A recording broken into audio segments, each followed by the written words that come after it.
I started Cloud9 back in 2018 as, yeah, really just a kind of a passion project and a way for me to make things.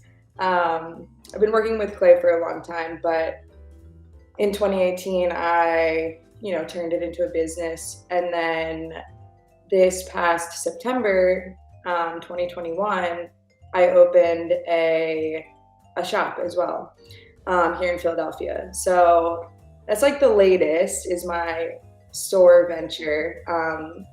That's been really fun. And yeah, otherwise, I'm making lots of ceramics and having a great time.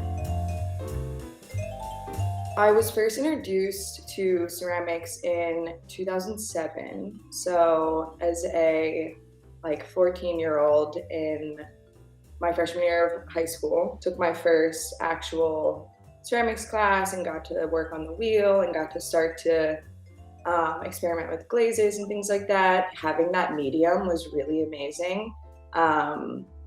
Versus, something like drawing or painting. Clay was like a way for me to just really work through things. It's a nice tactile form. I think it does hold energy in a really interesting way. I think I also just really resonated with the idea of functional art. If nothing else, if the aesthetic aside or whatever, it's a useful object. I think that was sort of the addicting part for me from the jump. I was like, wow, I can eat off of this. That's cool. It's funny, I wasn't always a huge color person. I think that especially when you're starting off with ceramics, there's a big learning curve just to get to a point where you're making forms that you like. Previously, before I had my own studio, I was working out of communal spaces. So I sort of was just able to use whatever was available through the studio. And a lot of times the more traditional glazes I think are like browns, cream, white, maybe green, but earthy tones, which I think is really nice and more of a traditional ceramics vibe. But I guess I was just kind of bored with that after being in, like I said, other classes and things for 10 plus years. When I got to pick out all my own colors and things, I was just I'm gonna go a little crazy with this. So I think it's why not make it fun if you can? And I think color is, especially with home objects and those things you interact with a lot, it's maybe you're not somebody who wears funky colors and patterns and clothes and stuff all the time, but you can get that little moment of joy and fun with your coffee. A lot of people are embracing color in general more and kind of that maximalist look of almost too much color sometimes, but just it's fun, It might be kind of cliche sounding, but just nature. I think that nature is if you ever don't know where to turn for color palettes, just look at different landscapes. I don't know, a desert landscape or sunsets and things like that. Yeah, I think that anytime I don't know what to do with color, just look back through travel photos, things like that. I guess just my environment in general is always inspiring me. Philly has a really awesome, or I guess a really rich art culture. And I feel I am lucky enough to know a lot of artists and just kind of feeding off of people's reactions of my work too. It's always progressing. And, I've noticed that people really seem to just smile when they look at those gradient cups and all the color and rainbows and things. And so I'm all right, yeah, I'm gonna kind of ride that wave, see what other color combinations work. Really, I'm just always changing stuff up and trying things. So I think that's the fun of it, just trying things. If it doesn't work, but most of the time it ends up being fun. There's always so many moving parts. So I think that that's kind of the overall theme of my production is that it's always the way that clay works. It's there might be a point where I'm waiting for a load to come out of the kiln. And so like most of my like core collection pieces are wheel thrown and then sort of like altered along the way. So the next step would be trimming the piece after it dries and becomes like leather hard. That happens, and then you have to wait for it to dry, and then you fire it once. That's the bisque firing. And then I glaze. I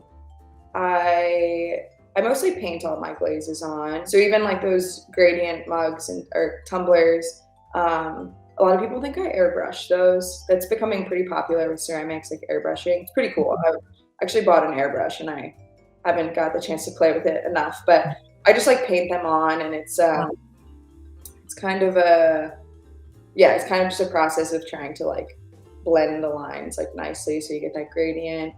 And then they go in for a second firing, the glaze firing. I'm really lucky too because the way that my space is set up, I have like a live work scenario in my studio. So like I don't have to go to the studio to like check on things, and so I'm kind of always like just running downstairs and like peeking at my mugs like, okay, a couple more hours before those are ready to trim, like whatever.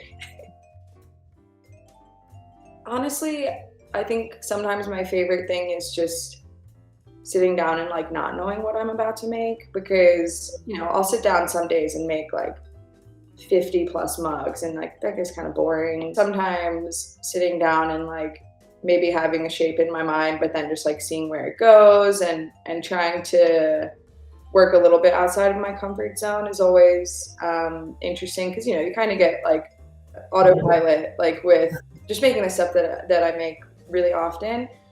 So it's fun to do that. Yeah, I also really love experimenting with like those donut pieces that I make.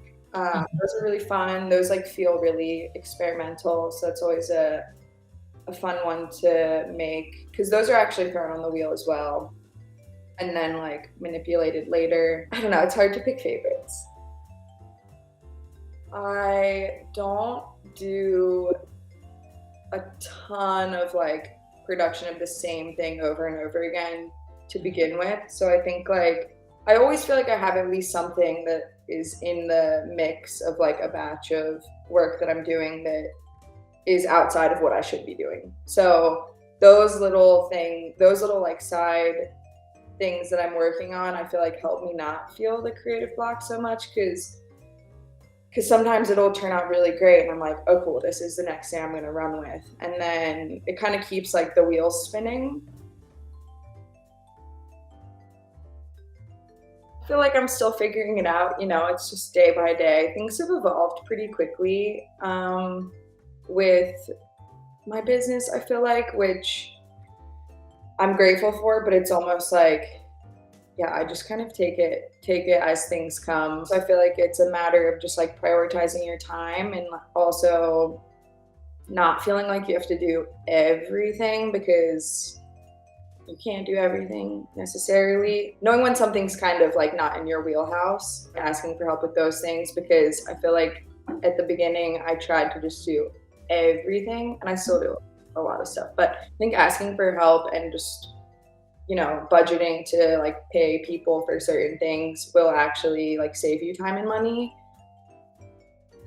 Each piece is handmade and one of a kind, and I don't always remake things. Like I work in pretty limited batches a lot of times, and so I think that's something that's sort of unique about my brand, is like if you like something or whatever, it's like it might not come back, just because that's like how I personally work.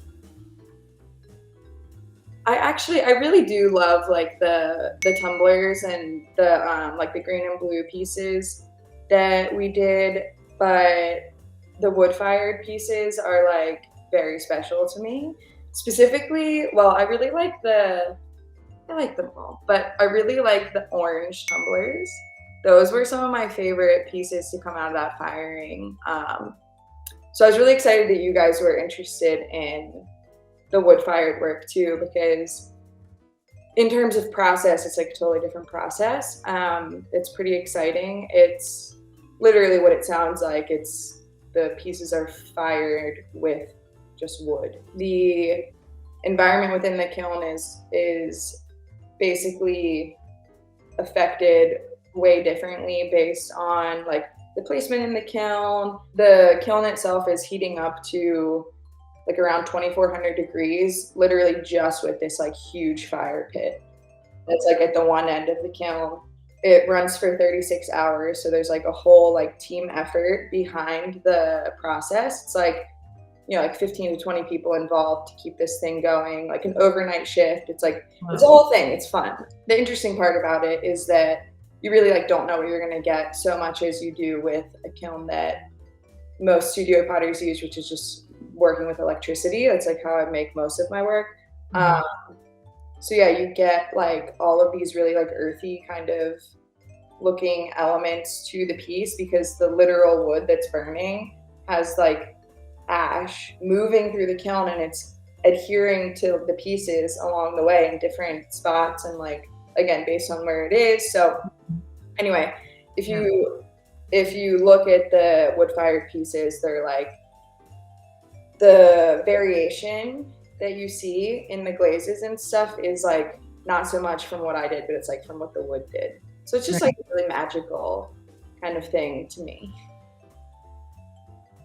I just want people to feel that little like moment of joy, like maybe they didn't even know that they were missing out on kind of thing of like, oh yeah, like when I make my lunch every day and I use this plate or this bowl, it actually makes me feel some type of way and like, yeah, like sparks a little bit of joy. Like, I think also if you have handmade items in your home, you're kind of like interacting with them differently in general, just like having a reason to kind of like take care of something a little bit more and like value the things in your home. They're hopefully making people smile throughout their days.